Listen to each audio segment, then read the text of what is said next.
ਸਿੱਖ ਜਥੇਬੰਦੀ Sikhs for justice ਵੱਲੋਂ ਭਾਰਤੀ consulate ਬੰਦ ਕਰਨ ਦੀ ਮੰਗ ਕੀਤੀ ਗਈ ਹੈ। ਸਿੱਖਸ ਫॉर ਜਸਟਿਸ ਵੱਲੋਂ ਇੱਕ ਅਹਿਮ ਪ੍ਰੈਸ ਕਾਨਫਰੰਸ ਦੌਰਾਨ ਕਿਹਾ ਗਿਆ ਕਿ ਭਾਰਤ ਲਗਾਤਾਰ ਵਿਦੇਸ਼ਾਂ ਵਿੱਚ ਸਿੱਖਾਂ ਨੂੰ ਨਿਸ਼ਾਨਾ ਬਣਾ ਰਿਹਾ ਹੈ। ਭਾਰਤ ਟ੍ਰਾਂਸਨੈਸ਼ਨਲ ਰਿਪਰੈਸ਼ਨ ਵਰਗੇ ਗੰਭੀਰ ਮੁੱਦੇ ਲਈ ਵੀ ਜ਼ਿੰਮੇਵਾਰ ਹੈ। ਦੱਸ ਦੇ ਕਿ ਭਾਰਤ ਵੱਲੋਂ ਸਿੱਖ ਆਗੂ ਭਾਈ ਹਰਦੀਪ ਸਿੰਘ ਨਿੱਜਰ ਦੀ ਗੁਰਦੁਆਰਾ ਸਾਹਿਬ ਦੀ ਪਾਰਕਿੰਗ ਵਿੱਚ ਦਿਨ ਦਿਹਾੜੇ ਗੋਲੀਆਂ ਮਾਰ ਕੇ ਹੱਤਿਆ ਕਰ ਦਿੱਤੀ ਗਈ ਸੀ। ਇਸ ਤੋਂ ਇਲਾਵਾ ਅਮਰੀਕਾ ਵਿੱਚ ਵੀ ਸਿੱਖ ਆਗੂ ਗੁਰਪਤਵੰਤ ਸਿੰਘ ਪੰਨੂ ਦੇ ਕਤਲ ਦੀ ਸਾਜ਼ਿਸ਼ ਰਚੀ ਗਈ ਸੀ, ਜਿਸ ਨੂੰ ਅਮਰੀਕੀ ਏਜੰਸੀ ਦੁਆਰਾ ਨਾਕਾਮ ਕਰ ਦਿੱਤਾ ਗਿਆ। ਲੰਘੇ ਦਿਨੀ ਕੈਨੇਡਾ ਨੇ ਭਾਰਤ ਦੇ 6 ਡਿਪਲੋਮੈਟਾਂ ਨੂੰ ਕੱਢ ਦਿੱਤਾ ਸੀ। ਹੁਣ ਸਿੱਖ ਜਥੇਬੰਦੀ ਸਿੱਖਸ ਫॉर ਜਸਟਿਸ ਵੱਲੋਂ ਭਾਰਤੀ ਕੌਂਸਲੇਟ ਵੀ ਬੰਦ ਕਰਨ ਦੀ ਮੰਗ ਕੀਤੀ ਗਈ ਹੈ।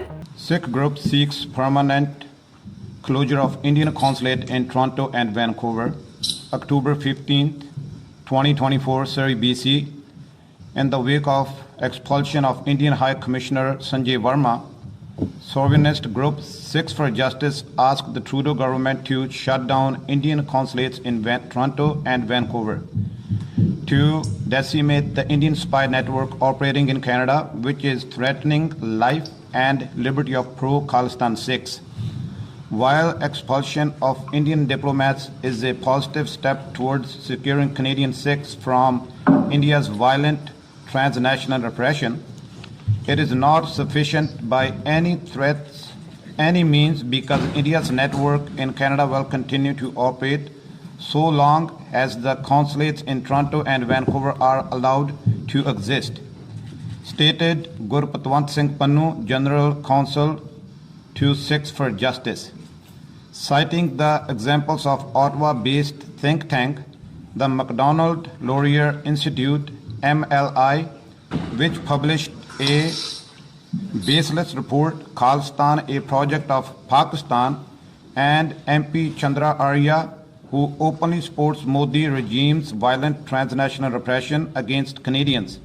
Sikhs for Justice called upon the Canadian government to investigate and prosecute the think tanks, lobby groups, and pro-Hindutva Indo-Canadians who peddle disinformation and support India's actions challenging Canada's sovereignty, jeopardizing its democracy and violating the charter rights of Canadians. On the 16th month of Niger's assassination, Sikhs for Justice announced to hold shut down Indian terror houses, rally at Indian consulates in Vancouver and Toronto on October 18, 2024 at 12:30 p.m. local time, issued by Gurpatwant Singh Pannu. Vaheguru Ji ka Khalsa, Vaheguru Ji ki Fateh. Yes, so yesterday during the RCMP's press conference, they shared the news that since Justin Trudeau's announcement last year on September 18th about by Hardeep Singh Nijjar's assassination at the hands of Indian agents, 12 to 13, they named a dozen, and they said possibly 13 individuals have received duty to warn. And one of those individuals is sitting beside me today, who is the General Secretary of the Gurdwara Sahib Guru Nanak Sikh Temple, Gurmeet Singh Tour. So what we're saying is, even though that Justin Trudeau came out and made this announcement, the threat or the security of Sikhs here in Canada is still at large and in danger. And the question was asked, well, do you think that this announcement by the RCMP will make Sikhs feel more safer in Canada? And we feel like the answer is no, because the threats continued last year.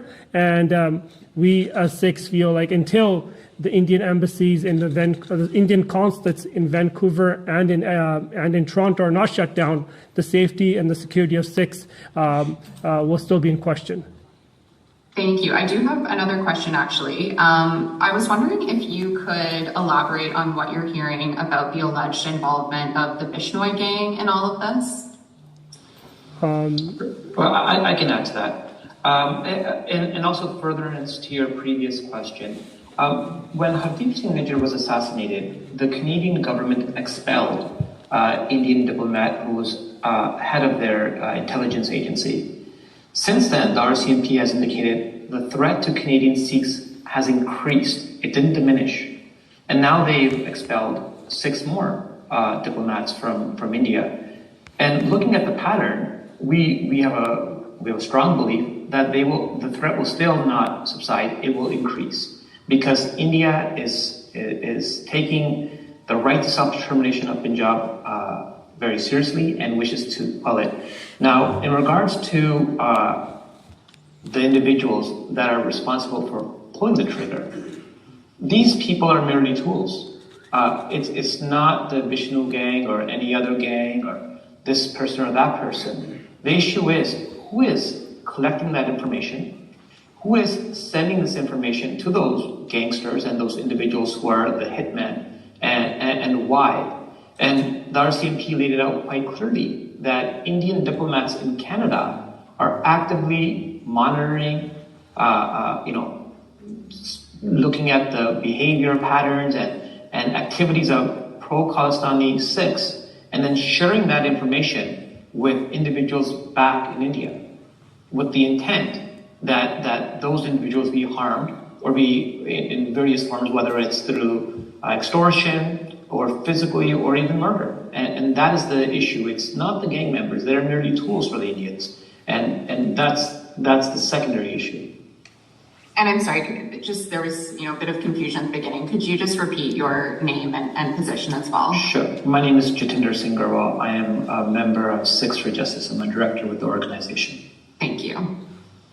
I just want to ask, I definitely hear what you're saying, but could you explain the alleged involvement or relationship between the gang and the Indian government? Right. So from and again, we have no information. We would just merely be making a speculation. Right. But from our understanding, the individual is currently in Indian jail, so he is in Indian custody, the leader of this gang. He is being held in the state where Modi was formerly the chief minister, in the state of Gujarat. That is where this individual is being held in prison. And if indeed this individual is the one that's orchestrating the hits from Gujarat, from Modi's former home state, it makes sense. However, again, it's not this individual that's the issue, because if it wasn't this gang, it could be Y gang, it could be X gang. The issue is who's collecting this information and who's putting out these murder plots. And from the RCMP, it's clear, it's the Indian diplomatic mission from Burma and down, and we can't allow this to continue because it endangers Canadian safety and Canadians. All political parties have shown a steadfast support for Canadian values. And we respect every Canadian party because this isn't a political issue. This is a Canadian issue. Foreign governments, India in particular, in this case, is actively engaged in criminal activities on Canadian soil. And I don't see any political party endorsing such acts. So we're glad that all of our elected officials have taken note as to the seriousness of this matter, and we have total confidence in all of our elected officials that they will do the right thing and take the necessary steps to ensure Canadians are safe in Canada.